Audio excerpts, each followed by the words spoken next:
Hello, hi Roopa Raghu ಚಾನಲ್ಗೆ ಸ್ವಾಗತ. ನೀವಿನ್ನೂ ನಮ್ಮ ಚಾನಲ್ಗೆ ಹೊಸಬರಾಗಿದ್ದರೆ ದಯವಿಟ್ಟು ಸಬ್ಸ್ಕ್ರೈಬ್ ಮಾಡ್ಕೊಳ್ಳಿ. ಹಾಗೆ ವಿಡಿಯೋ ಏನಾದರೂ ನಿಮ್ಗೆ ಇಷ್ಟ ಆದರೆ ಒಂದು ಲೈಕ್ ಬಟನ್ ಒತ್ತಿ ಮತ್ತು ಕಮೆಂಟ್ ಸೆಕ್ಷನಲ್ಲಿ ಕಮೆಂಟ್ ಮಾಡಿ. ನಿಮ್ಗೆ ಏನಾದರೂ ಡೌಟ್ ಬಂದರೆ ನಾನು ಅದಕ್ಕೆ ಆನ್ಸರ್ ಮಾಡ್ತೀನಿ. ಹಾಗಾದರೆ ಬನ್ನಿ ಇವತ್ತು ಚಿಕನ್ ಕಬಾಬ್ ಮಾಡೋದು ಯಾವ ರೀತಿ ಅಂತ ತಿಳ್ಕೊಳ್ಳೋಣ. ಮೊದಲಿಗೆ ನಾನು ಇಲ್ಲಿ ಒಂದು ಬೌಲ್ ತೊಗೊಂಡಿದ್ದೀನಿ. ಬೌಲ್ಗೆ ಒಂದೆರಡು ಸ್ಪೂನು ಮೈದಾ ಮತ್ತು ಒಂದೆರಡು ಸ್ಪೂನು ಕಾರ್ನ್ಫ್ಲೋರು ಮಿಕ್ಸ್ ಮಾಡ್ಕೊತಾ ಇದ್ದೀನಿ. ಇದಕ್ಕೇ ಸ್ವಲ್ಪ chilli powder, 1 spoon chilli powder ತೊಗೊಂಡಿದ್ದೀನಿ. ಮತ್ತು ಒಂದು ಅರ್ಧ ಸ್ಪೂನು ಗರಂ ಮಸಾಲ ಹಾಕ್ಕೋತಾ ಇದ್ದೀನಿ. 1 ಸ್ಪೂನು ಧನಿಯಾ ಪುಡಿ ಹಾಕ್ಕೋತಾ ಇದ್ದೀನಿ. ಮತ್ತು ಉಪ್ಪು ಹಾಕ್ಕೋತಾ ಇದ್ದೀನಿ. ಎಷ್ಟು ನೀವು ಚಿಕನ್ ತೊಗೊತೀರ ಅದು ನೋಡಿಕೊಂಡು ಉಪ್ಪು ಹಾಕ್ಕೊಳ್ಳಿ. ನೀವು ನೀಟಾಗಿ ಈ ಪೌಡರ್ಸ್ ಎಲ್ಲನೂ ಏನೇನು ಹಾಕ್ಕೊಂಡಿದ್ದೀವಿ ಅದೆಲ್ಲ ಮಿಕ್ಸ್ ಮಾಡ್ಕೊಂಡು ಆದಮೇಲೆ ಇದಕ್ಕೆ ಒಂದು ಮೊಟ್ಟೆ ಹಾಕ್ಕೋತಾ ಇದ್ದೀನಿ. ಮತ್ತು ಇದ್ರ ಜೊತೆ ಶುಂಠಿ ಬೆಳ್ಳುಳ್ಳಿ ಪೇಸ್ಟ್ ಹಾಕ್ಕೋತಾ ಇದ್ದೀನಿ. ಮತ್ತು ಒಂದು ಪೂರ್ತಿ ನಿಂಬೆಹಣ್ಣ ರಸ ತೊಗೊಂಡಿದ್ದೀನಿ ನಾನಿಲ್ಲಿ. ನೀವು ಚಿಕನ್ ಎಷ್ಟು ಹಾಕ್ಕೋತೀರೋ ಅದ್ರ ಮೇಲೆ ಡಿಪೆಂಡ್ ಮಾಡಿ ನೀವು. ನಾನು ಇದನ್ನೆಲ್ಲ ನೀಟಾಗಿ ಮಿಕ್ಸ್ ಮಾಡ್ಕೋತೀನಿ. ಇಲ್ಲಿ ನಾನು ಯಾವುದೇ ಥರ ನೀರು ಆ್ಯಡ್ ಮಾಡಿಲ್ಲ. ಇವಾಗ ಚಿಕನ್ ಆ್ಯಡ್ ಮಾಡ್ಕೋತಾ ಇದ್ದೀನಿ. ಚಿಕನೆಲ್ಲ ಹಾಕ್ಕೊಂಡಾದ್ಮೇಲೆ ನೀಟಾಗಿ ಮಿಕ್ಸ್ ಮಾಡ್ಕೋಬೇಕು.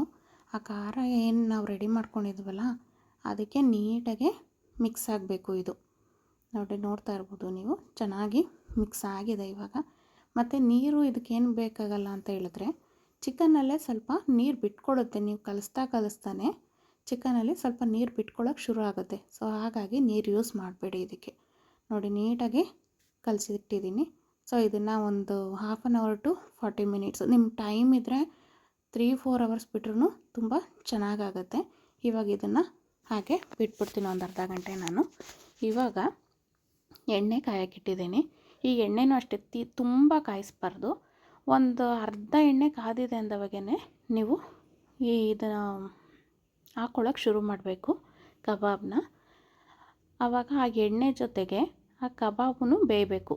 ಆ ಥರ ಮಾಡ್ಕೋಬೇಕು. ಎಣ್ಣೆ ತುಂಬ ಕಾಯಿಸ್ಬಿಟ್ಟು ಕಬಾಬು ಹಾಕ್ಬಿಟ್ರೆ ಕಬಾಬ್ ಬೆಂದಿರಲ್ಲ, ಮತ್ತು ಮೇಲೆ ಮಾತ್ರ ಬೆಂದಿರುತ್ತೆ, ಒಳಗಡೆ ಪೋರ್ಷನ್ ಬೆಂದಿರಲ್ಲ. ಸೊ ಹಾಗಾಗಿ ಅರ್ಧ ಎಣ್ಣೆ ಕಾಯ್ತಾ ಇದ್ದಂಗೆ ನೀವು ಕಬಾಬ್ ಹಾಕ್ಕೊಂಡು ಒಂದು 4 to 5 minutes ನೀವು ಅದನ್ನು ಏನೂ ಟಚ್ ಮಾಡಬಾರ್ದು.